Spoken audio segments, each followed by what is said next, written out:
Kolar Lok Sabha ticket Congress ಹೈಕಮಾಂಡ್ಗೆ ದೊಡ್ಡ ಮಟ್ಟದಲ್ಲಿ ತಲೆನೋವು ಆಗ್ತಾ ಇದೆ. KH ಮುನಿಯಪ್ಪ ಅವರಿಗೆ ಟಿಕೆಟ್ ಅಥವಾ ಅವರ ಕುಟುಂಬಕ್ಕೆ ಏನಾದರೂ ಟಿಕೆಟ್ ಕೊಟ್ಟಿದೆ ಆದಲ್ಲಿ ರಮೇಶ್ ಅವರ ಬಣ ರಾಜೀನಾಮೆಯನ್ನು ನೀಡೋದಕ್ಕೆ ಮುಂದಾಗಿದ್ದಾರೆ. ಎಲ್ಲ ಗೊಂದಲ ಇದೆ. ಹಾಗಾಗಿ ಇವತ್ತು ಅಲ್ಲಿ ತಡರಾತ್ರಿ ಮಹತ್ವದ ಸಭೆಯನ್ನು ಮಾಡೋದಕ್ಕೆ ನಾಯಕರು ಕೂಡ ಮುಂದಾಗಿದ್ದಾರೆ. ಏನೆಲ್ಲ ಸಭೆ ಆಗಬಹುದು ಅನ್ನುವಂಥ ಒಂದು ವಿಚಾರ ಇದೆ ನಿಮ್ಮ ಮುಂದೆ. ನಾನು ನನ್ನ ಇತಿಮಿತಿಯಲ್ಲಿ ಎಲ್ಲರನ್ನೂ ಮಾತಾಡಿ ಅವರನ್ನೂ ಮಾತಾಡಿ ನಾನು ಸೋತಿದ್ದೀನಿ, ನನಗೊಂದು ಅವಕಾಶ ಕೊಡಿ, ಈ ಸಾರಿ ಗೆಲ್ಲೋಣ, ನಾವು ನೀವೆಲ್ಲ ಸೇರಿ ಪಾರ್ಟಿ ಕಟ್ಟೋಣ, ಎಲ್ಲ ಭಾಗದಲ್ಲಿ ನಾನು ರಾಜ್ಯೆಲ್ಲ ಓಡಾಡಬೇಕಾಗ್ತದೆ, ನಾನು ಕೂಡ ಈ ಒಂದು ಸೋತಿರೋದ್ರಿಂದ ನನಗೊಂದು ಅವಕಾಶ ಮಾಡಿಕೊಡಿ ಅಂತ ಮನವಿ ಮಾಡಿದ್ದೀನಿ.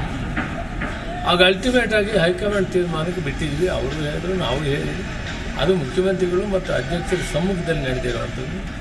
ಅದಾದಮೇಲೆ ಮುಖ್ಯಮಂತ್ರಿಗಳು ಮತ್ತು ಅಧ್ಯಕ್ಷರು ಹೈಕಮಾಂಡ್ ಏನು ತೀರ್ಮಾನ ಮಾಡ್ತಾರೆ ಅದಕ್ಕೆ ನಾವು ಬದ್ಧವಾಗಿರ್ತೀವಿ ಅಂತ ಹೇಳಿದ್ವಿ. ಆ ಸ್ಟ್ಯಾಂಡಲ್ಲಿ ಇದ್ದೀವಿ. ಇನ್ನು AICC ಅಧ್ಯಕ್ಷರು ನನಗೆ ಹೇಳಿದ್ದಾರೆ, ಇನ್ನೂ ಕೋಲಾರ ಟಿಕೆಟ್ ಇನ್ನೂ ಅನೌನ್ಸ್ ಆಗಿಲ್ಲ. ಯಾರೋ ಹೇಳಿದ್ದಾರೆ ಅನೌನ್ಸ್ ಆಗಿದೆ ಅಂತ, ಆದರೆ ಅಧಿಕೃತವಾಗಿ ಇನ್ನೂ ಅನೌನ್ಸ್ ಆಗಿಲ್ಲ.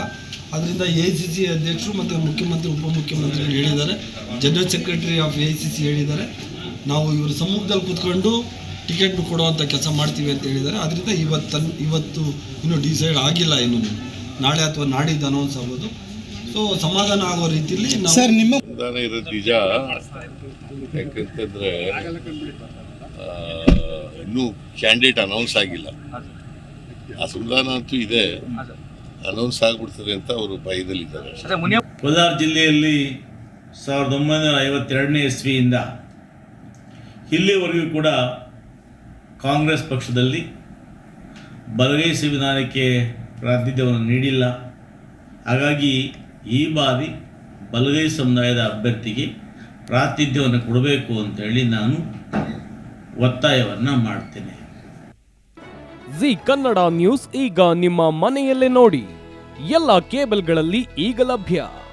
ಸನ್ Direct 292, Jio TV 1334, U digital 162, City Cable 51, GTPL 17, Abhishek cables 821, Rockline telecommunication 51, Shri Basaveshwara number 60, Vinayaka digital number 53, In digital number 896ರಲ್ಲಿ.